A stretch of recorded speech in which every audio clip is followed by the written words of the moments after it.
Welcome back to Trending in Education. Mike Palmer here. Very happy to have a guest with me today. Bryan Alexander is an internationally known futurist, researcher, writer, speaker, consultant, and teacher working in the field of how technology transforms education. He recently finished Academia Next, The Futures of Higher Education for Johns Hopkins University Press. His two most recent books are Gearing Up for Learning Beyond K-12 and The New Digital Storytelling. I saw Bryan MC at the Ithaca Next Wave conference in December, and I was struck by his thoughtful, engaging way of leading a conversation about the future of education. Very pleased to welcome Bryan to Trending in Education. Bryan, welcome to the show. Thank you so much, Michael. It's great to be here. You're someone who spends a lot of time thinking about the future of education, higher education in particular.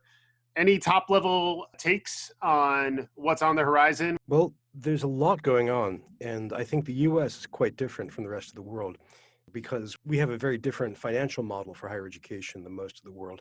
And we also have a kind of different demographic setup. I mean, worldwide, the tone is that every nation wants more and more people to have more and more higher ed experience. I mean, everything from certificates and 2-year degrees to graduate schoolwork. And everyone wants to improve the quality of that. So it's a kind of boost for quality and quantity worldwide. In the US, though, we have this interesting problem that we may have overbuilt higher education. Our total enrollment grew from basically World War II to about 2012. And it just grew and grew, but like a factor of 20. I mean, it's really enormous. And then it stopped growing. And in fact, our enrollment has gone down every semester since 2012. So it might be that we've passed what I've called peak higher education. And that's not going to get better because the demographics are that we are producing fewer and fewer children, like every nation that goes through redemption. But we also have the 2008 financial crash. Nathan Graw has been instrumental in identifying that that is a time where we really cut back in reproducing kids. So around 2023 or so, we're going to start seeing fewer and fewer high school graduates. So campuses that are supporting traditional age undergrads are going to be fighting more and more. We have other problems as well. We have competition from international higher education, which just gets better and better. And we are now getting worse and worse at recruiting international students. On top of this, we have a lot of challenges around technology. So I think one of the great top level things we have to think about first is, will higher education keep contracting? And if so, how do we respond? That's a big box of strategy right there. And the second is, how do we respond to technology? I mean, the past decade has seen what some people call the rising tech lash, growing uncertainty, distrust, if not outright fury at the Silicon Valley technology giants. And we see a little bit of that in higher education as well. And the technology issue is just vast. Everything from the flipped classroom to AI to mixed. I mean, it's a huge subject. So that's a second top level thing. Sure. Yeah, and it does make me think about online education and the role that it plays in the same conversation in terms of opening up access, but also potentially being a real disruptor to the middle tier of traditional US higher education. And then similarly, as more of the modes of education start to disrupt traditional boots on the ground, butts in the seats, higher ed, I think that you'll see more disruptive models begin to eat away at the edges. Sadly, Clayton Christensen just passed away, but I think the whole concept of the innovator's dilemma for higher education is a really interesting concept to play with. And as those economics start to shift, the role of adjunct faculty is also an interesting aspect to the broader ecosystem. I saw that Academia Next is dedicated to adjunct faculty. Can you explain why that is? Sure. And for listeners, especially who are outside of the US, who might not know the term, adjuncts refer to faculty members who are usually part-time, who do not have long-term contracts. That is, they are hired or rehired on a semester-by-semester basis, an individual class basis. And they are now the largest population of American faculty. By far, they are what some call the new majority, as the proportion of faculty who are tenure track continues to shrink. And I dedicate the book to them because I think, and this is why I said the dedication, I think based on their size, adjuncts do more than anybody and based on how they're treated with less than anybody to Mhm. reform higher education. And by how they're treated, I mean that they don't have the protections of tenure. They often are paid very, very badly. Yeah, Don't have support, everything from healthcare and retirement to staff support or even offices. right. Uh, and And even their ability to organize, which is another topic that it does is. bubble up from time to time. It is. We have seen adjunct unions form up, Mhm. but that's very hard to organize. Again, you're talking about largely a part-time population, Yep. and who are also very sensitive to the fact that they can be retaliated against or simply just not hired again. Right. Uh, and in fact, today, Duquesne University won a battle in court to not recognize their adjunct union. I mean, this is not, in a sense, this is academia specific. In a sense, it's not. It's academia specific in that this was not done to academia. And there was no federal law that said you shall reduce tenure. Right. Higher education made this happen, and we made it happen by overproducing PhDs, by Mhm. and by not evilly trying to save costs. Right. Costs everywhere.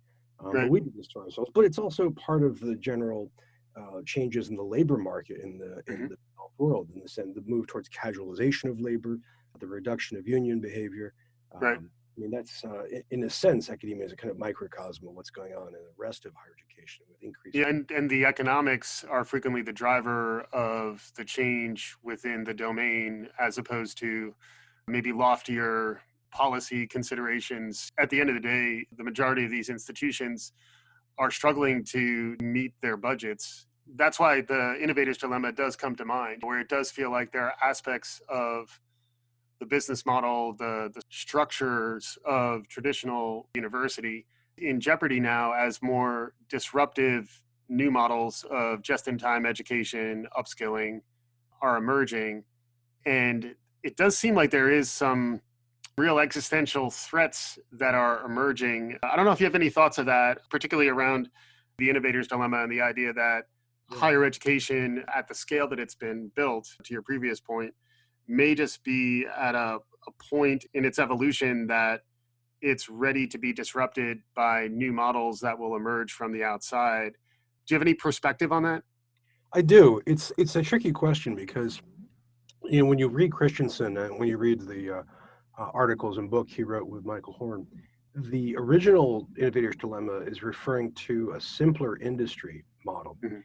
Higher education is in the U.S. is enormously complex. I don't mean that as a cliche or as a hand waving. I mean that we have everything from Research One universities that are international stars, to community colleges, to liberal arts colleges, to Mhm. state schools, and they really run the gamut.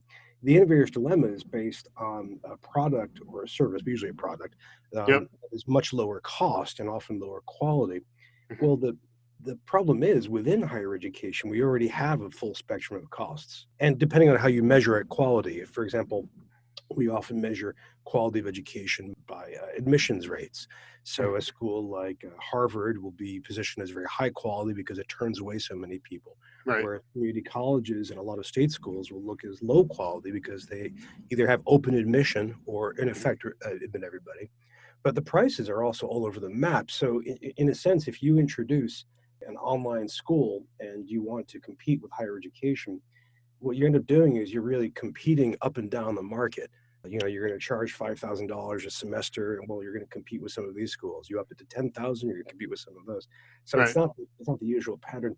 The second problem, though, is that the innovator's dilemma is based on the idea that something is slightly lower quality manages to get ahead. I often think about that in terms of, say, Windows and Mac. Right. Windows is not quite as good interface, but it conquered the world, right? Sure. Uh, in terms of quantity of installs. We haven't quite seen anything like that appear for online education outside of higher ed that really has legs. We've seen quite a few projects collapse, and we've seen a lot of projects mounted from within higher education. So a Right. lot of this is still within the house. There's still a lot of Right.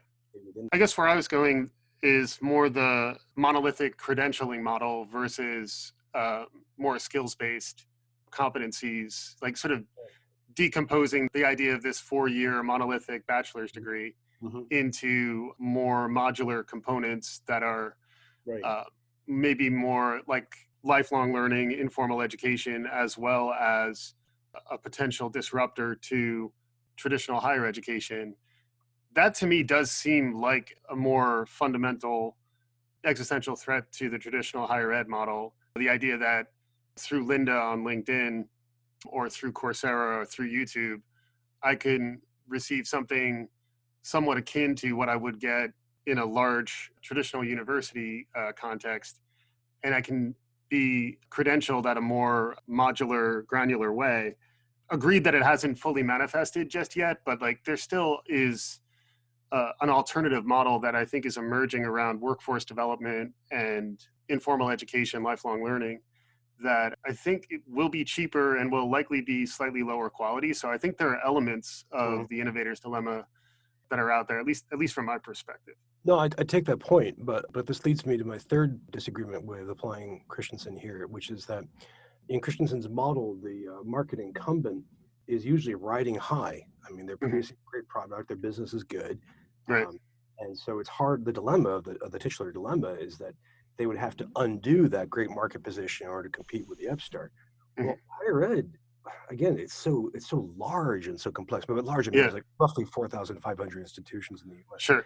and which is about a quarter of the world actually. And so you look at that and you think, well, there's a lot of conservatism and there's a lot of Hmm. entrenchment, but at the same time, there's a whole ferment of creativity and development. So Yep. people are trying these things. I mean, you have competency-based education in the upper Midwest. You have people trying out micro credentials. You have people trying out badges of all kinds. Yeah. Uh, and so that's all happening. So higher ed is actually more flexible and more competitive than it seems. But what you've identified is a key thing.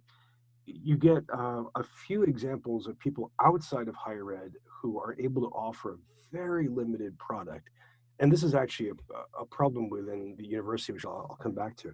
But they offer a product like a coding academy, Hmm. or say a for-profit program on emergency services or a particular healthcare practice, and they're able to do that because it's very niche, it's very scoped out, it's a very limited product, and they can offer that and try to do it better with better results than higher Hmm. ed. And sometimes that works, and that I think is so far the only case we've really seen. Hmm. Uh, but it's not happening for things like a history degree. It's always very, very small programs. So if I'm hearing you right, it's that the breadth and scope of what we refer to as higher education is a broad enough and innovative enough ecosystem that you think it's self-regulating and is really driving a lot of the innovation that will continue to keep its place or its primacy in our understanding of where to get excellence and to stay viable. And you don't see as much of a real disruptive threat from workplace skills development and sort of more modular component based online delivery. That's where I do see the latter model. It's also partly my background. Like I've spent Right, 20 years doing e-learning development, right. but it does feel like there's a lot more ability to be flexible, creative, and leverage emerging technology when not tethered to the overhead that comes with the institutional aspect of higher education. Yes, generally. It's quite a bit of life in academia in the Hmm. US. But we're also in a big sprawling system, so we're quite easily capable of having extreme reactionaries and extreme radicals in the same department, much Yep. less the same university. So I think we can do that, but that doesn't mean that all is good. We have part of the problem is the word university that comes about the idea. Famous California academic leader tried to call the term multiversity. You want to really stretch and contain all of the curriculum, all the intellectual world that you can. You're going to Hmm. offer very uncommon languages, very specific sciences, and all that. And sometimes people use the shorthand of referring to that as trying to imitate Harvard. And basically, it's very, very difficult to do. And what's happening that we've been seeing is campuses cutting programs that basically speaking, don't enroll as much as others. Hmm. Uh, Generally, it's pretty predictable which ones. They're often the humanities, often the arts, languages. Yep. Sometimes a science, if it hasn't connected well to grad school or degrees. Sometimes education, in part because we're seeing a narrowing of the K through 12 teacher pipeline. but we're also seeing the decline of, as I mentioned before, from demographics of the K through 12 student population. Hmm. But a lot of campuses are shrinking their curriculum or they're pivoting. So Hmm. they shrink by getting rid of the ones that, generally speaking, that just aren't bringing in the students. That's the idea. But then they pivot to offering programs that they think will bring in more students. Sometimes they're ones that are established to be popular. So you think about business. It's kind of hard to Hmm. go wrong offering business. Across STEM, it's uneven, but the full spectrum of allied health, I mean, everything from Yeah. biology and psychology to surgery, the IT for healthcare, hospital administration. I mean, that's Hmm. not, again, this is where the US is unusual. We have this kind of double threat that is pushing healthcare to be larger and larger. One is demographic. The older we are, the more healthcare we consume. But Right. also we have this banana system of financing healthcare, which is Right. making healthcare more expensive, less productive, Yeah. more complicated. And Hmm. as a result, it's a great business to get into. I mean, Yeah. unless we elect President Sanders or Warren and they manage to have a Congress that wants to do what they do and they manage to push all this through within a decade, even so, I mean, you've got like a decade at least of this kind of thing shambling along. So Yeah. if that's the case for a lot of colleges and universities, there's no real downside for them in opening a new program in radiology or in physical Sure. therapy. And Right. so we see that kind of growth. It may just be that for the majority of campuses that aren't Harvard, they are pivoting and they're Hmm. moving away from history, away from philosophy, and adding more of these. I mean, I can mention other programs. Think about IT, especially cybersecurity. Hmm. You think about a lot of the hard sciences. Yeah. Also, think about security. You have quite a few programs in prison administration and Yeah. policing, and security, and so on. Not to mention data science too, which is the other term of Absolutely. art that it's almost like Yeah. a cash cow for a university to throw their hat in the ring because they know that there's market demand there. Well, there And is market demand, and the demand is just going to keep growing because right. we keep generating more data, which means we have to have more methods of managing it, hence degrees of Yeah. freedom. Plus, Yeah. but Yeah. also preservation is a nightmare problem that we're nowhere near beginning to address. Right. So I think higher education is kind of just shuffling across the curriculum right now. Right. Um, trying And to and I guess that I think we'll want to pivot maybe a little more towards some of the scenarios you outline in academia next. But I think the point that you're making that I want to make sure I understand too is that there are aspects of higher ed that have those faster cycle times so that they can be experimental and iterative and innovative, and it's easy to dismiss that, but like that is happening really throughout the higher ed ecosystem. And maybe one of the things that we can look to do on this show and love to get your perspective is to how do we showcase and highlight where the model is being reinvented and it is sort of being done so in a modern, maybe future thinking way within higher ed. a lot Yeah. of examples to find, Yeah. and one problem is that higher education is so disintegrated. We don't have Hmm. individual states, rarely have a thoroughly organized state system, and when they do, they've got lots of private institutions which are completely independent. Yep. The U.S. as a whole, and we only started really doing national policy in higher ed in the 1960s, Right. uh, so it's pretty light. I mean, it's hard to keep up with that. But the one thing that we're running into, though, I mean, we are addressing a lot of problems. I mean, I'm very excited about things like open education resources, which Yep. give the cut the cost of textbooks and materials. But one thing that we haven't solved, even with the adjunctification of the professoriate, is the real cost problem. I mean, Right. right. The fact is that if you want an education, you have to pay for trained experts. You know, Right. I mean, one of the things about adjuncts is that they often have PhDs or near PhDs, Sure. but you also have to pay for time. Hmm. We don't have a good way of speeding that up. Right. And so that is simply going to cost money, much like it does in similar fields, like it does Right. in live music or like it Right. does in medicine. I mean, Well, you don't. I analogize to the rent is too damn high, the tuition is too damn high. There is a reductive way of looking at it. That applies to some universities. So if you look at a lot of the elite institutions, you think about, say, Stanford or UT Austin or Hmm. Princeton, and they can set that tuition, incredibly high, and people will Yeah. pay. Much Right. like people will move to Manhattan or San Right. Francisco. That is too high. The difference is that that published tuition is largely a fantasy Right. because we have listeners may not follow this, but we have a discount rate. Hmm. That is what a typical student or median student actually pays. So if your campus costs $60,000 a year, if that's the tuition price, it may be that you discount tuition, say 50%, so that Mhm. median student only pays 30,000, which means at one end you have someone who's extremely wealthy, Mhm. who is paying the full freight, and then you have someone who is much less wealthy, who's paying nothing or almost Right. nothing. The Economist magazine said this is how higher ed in the U.S. means tests students. Uh, Mhm. and so that's one of the things. So imagine, like, if we go back to the apartment analogy that you brought up, Yeah. imagine like a complete free scale of pricing for rent based on whoever comes in and what their income is. I mean, that's very, very tricky to organize, but we do Right. it. And so on the one hand, that sounds great. I mean, it's a way in which higher education is adapting to the changed reality of increased income and wealth inequality. Right. It's a way of maintaining access to higher education for the people who can least afford it. Right. But the downside is every business analyst I talk to thinks this is unsustainable, that we Yeah. can't keep discounting like this. Right. This is a kind of price war, which Right. leads to people losing badly. Right. Uh, the other thing is we don't have a really good way of supporting a lot of the first generation students, a lot of the poorer students who Right. start off. Yep. And we're starting to address that now, but we've kind of maxed out all the students who are coming from parents, at least one of whom has post-secondary experience. Yep. Now we want to get more and more. Remember, I began by talking about increasing the quality and the quantity of higher education. Well, now we want Mhm. to get all those people who haven't been to college, whose parents were never at college, whose families Right. never been to college, and Right. it's tricky.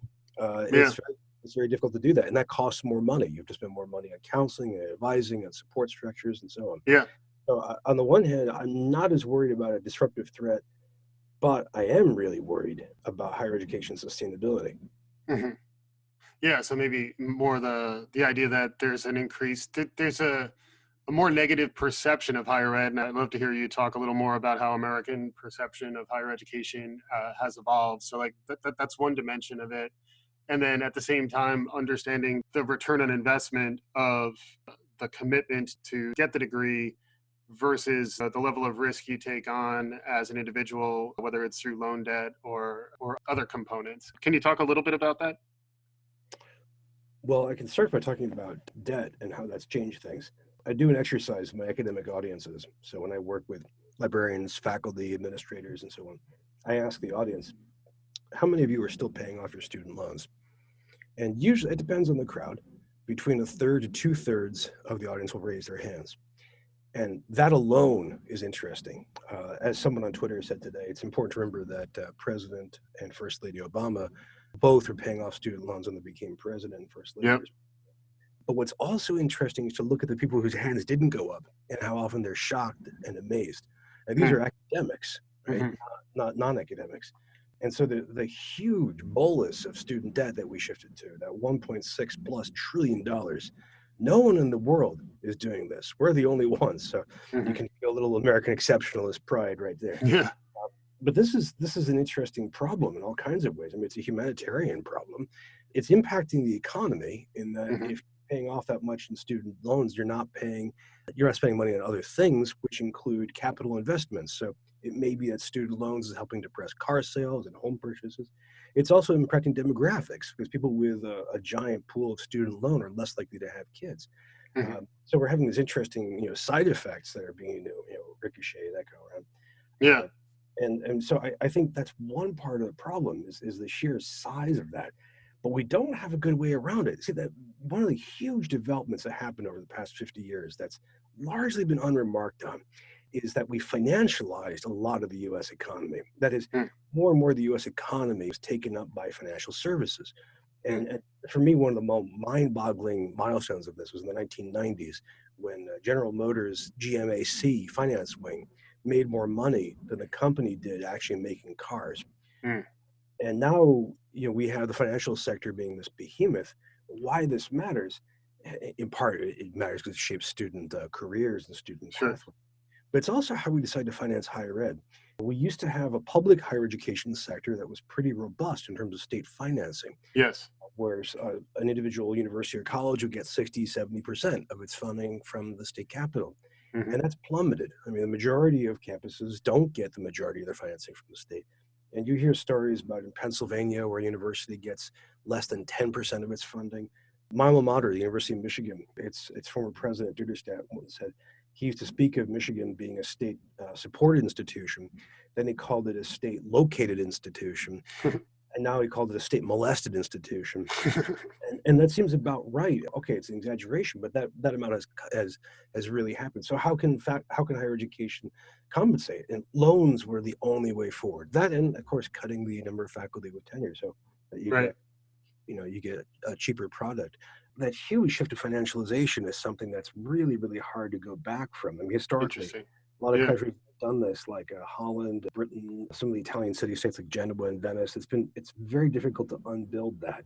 Mm. And in terms of higher education, we don't really have an alternative. Yeah. If we fire a lot of staff and faculty, we lose the capacity to teach and support students.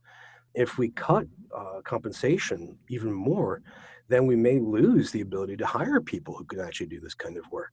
Right. Uh, I mean, we've really painted ourselves into a bad corner. Mm. And this is in part where the digital world comes in. I mean, I mentioned Yeah. open education resources before. Hmm.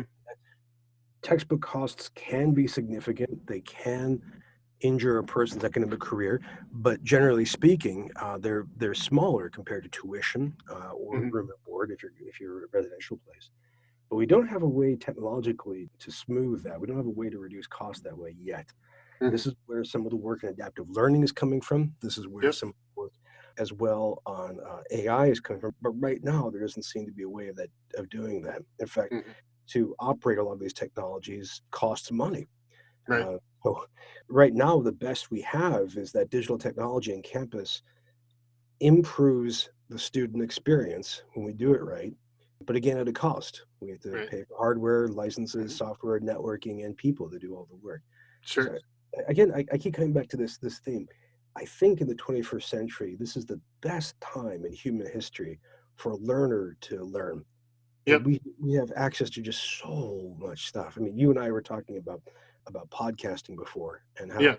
if in order to learn how to podcast, we have so many resources. Yes. I mean, it's astonishing. But at the same time, I think this is in many ways the weirdest and perhaps the most challenging time to run a college or university since Yes. probably the 1930s. It's challenging. Yeah. And then I did want to talk a little bit about academia next, where your methodology is interesting. As I understand it, there was the shaping of trends and then some possible futures, even in your title, that future is plural.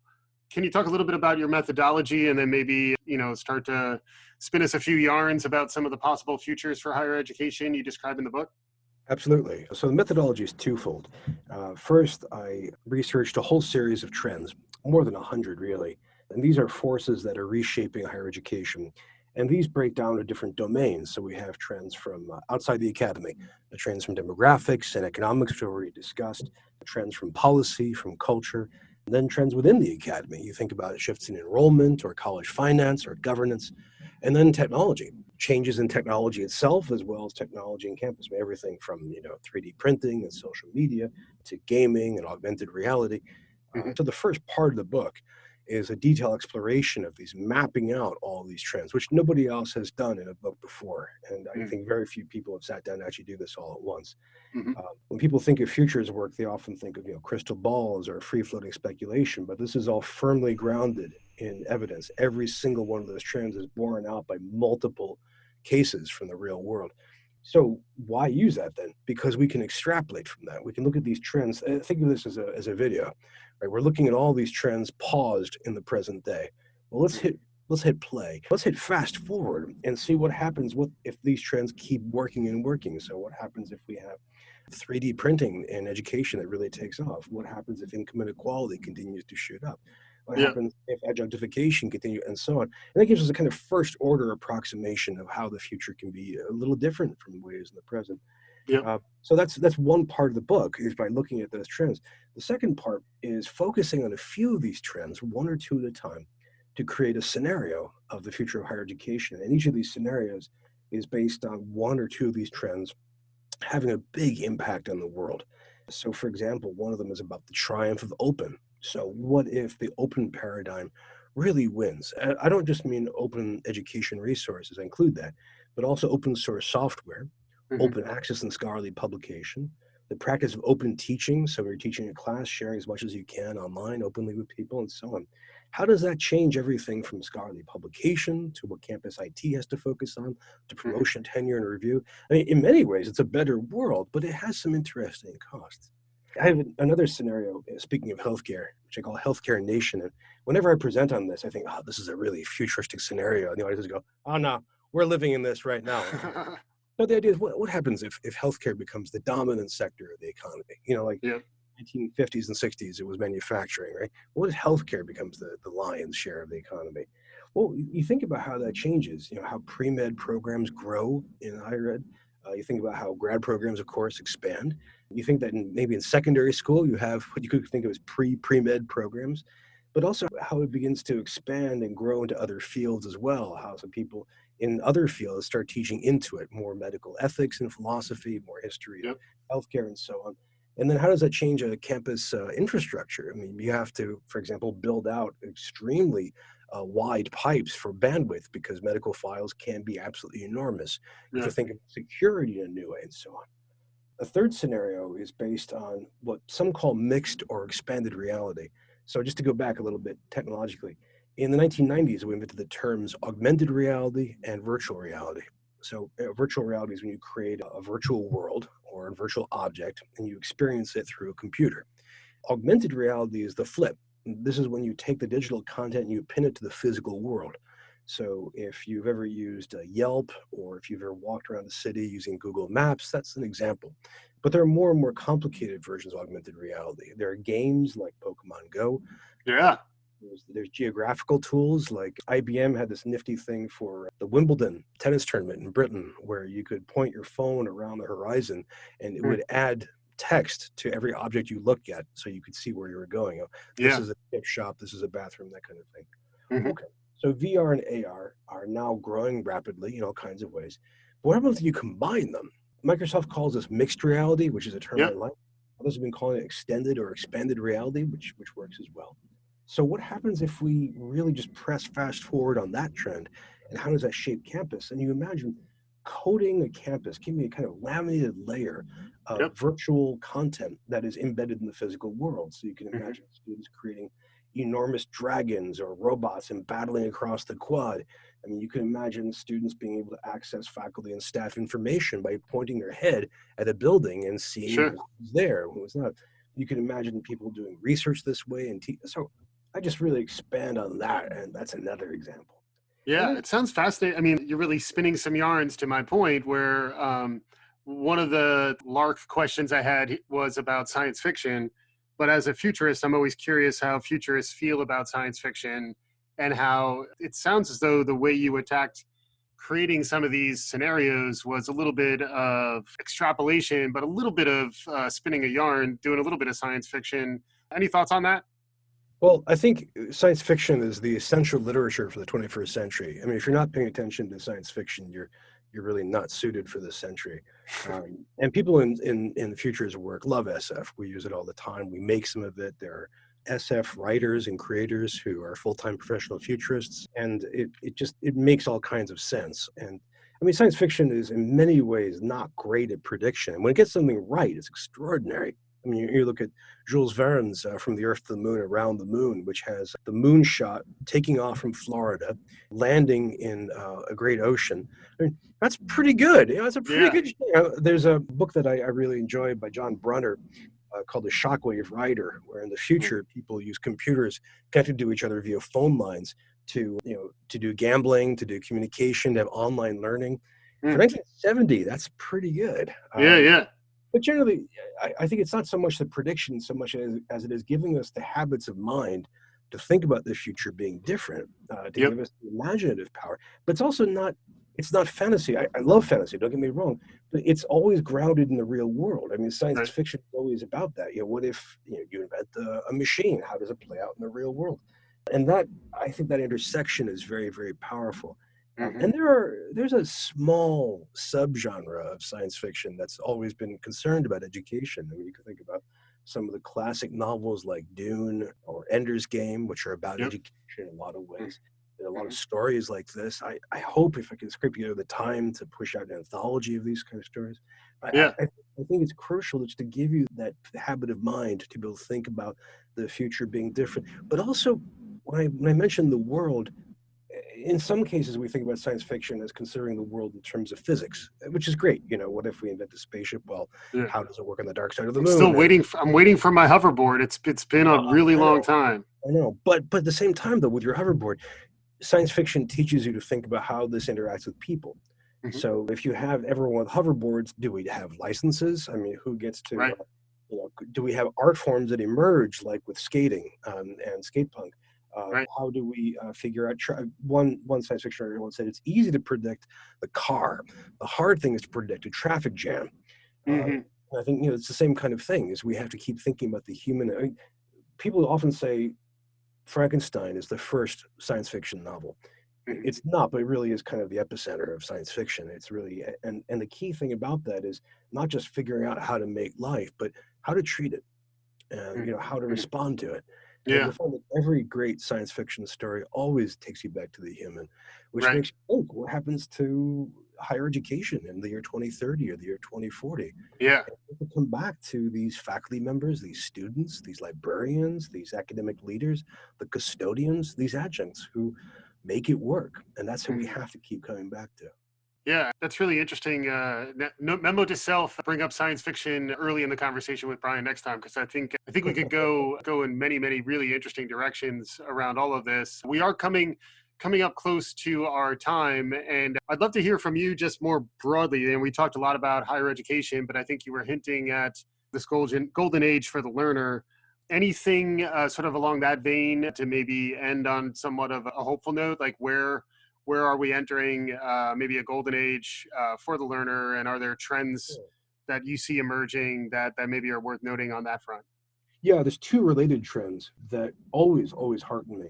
When we were kids, if you wanted to create an audio program, you would have to own a radio station, or Mhm. you'd have to go through a long educational cycle to get to the point where you could help work on an audio program. Yes.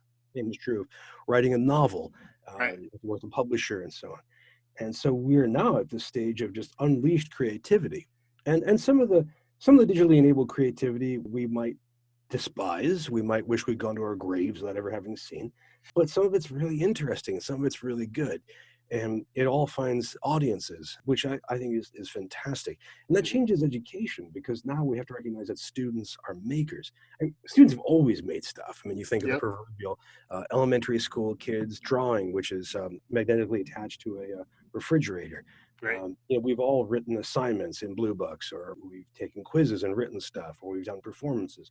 But now the often ephemeral digital world lets us make that more permanent and Yep. more shareable. And that changes how we do teaching in, I think, really productive ways.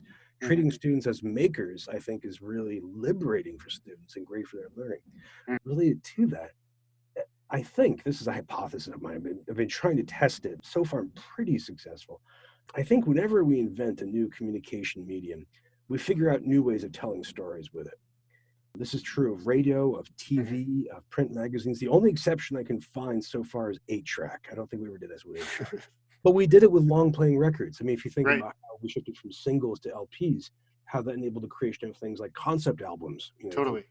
Yeah. the Who's Tommy or Jeff Wayne's Great War of the Worlds, right? Right. And I think I know this is happening now as we make stories with computer gaming, through social media, through mobile devices. And again, I think that's great for the human race. That much storytelling, I think, is awesome, especially since Hmm. it's often personal or individual or based in a group. But it also matters for education because telling a story, creating a story is a really different way to approach content that you're working with. And it is in many ways dizzying and daunting, yet empowering. And it teaches you things that you wouldn't otherwise know. I mean, trying to make what makes a good story, that's a whole other body of knowledge. Hmm. And then if you're doing with digital technologies, if you're making with audio or video or game, whatever, you have to learn those technologies.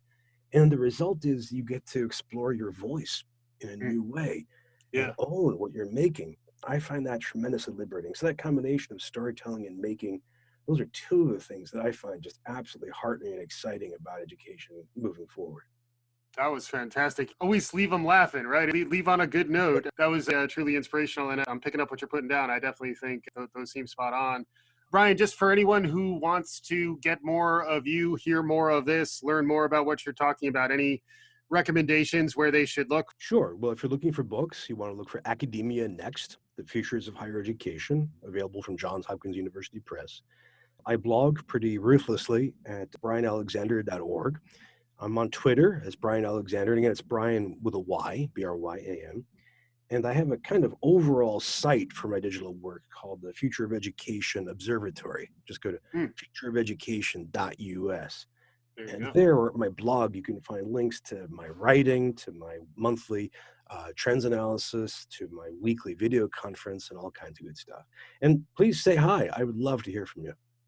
Awesome. As you may have gleaned, Bryan is a prolific resource in the space, someone worth tracking. Check out his book, check out all of the ideas that he has out there. He's definitely someone that has been a thought leader that we've been looking to on trending in education. I'm very happy to have him on. And to our listeners, thanks for listening to Bryan, and you'll continue to get great content like this. Subscribe to us, follow us on Twitter and LinkedIn, and we'll be back again soon on Trending in Education.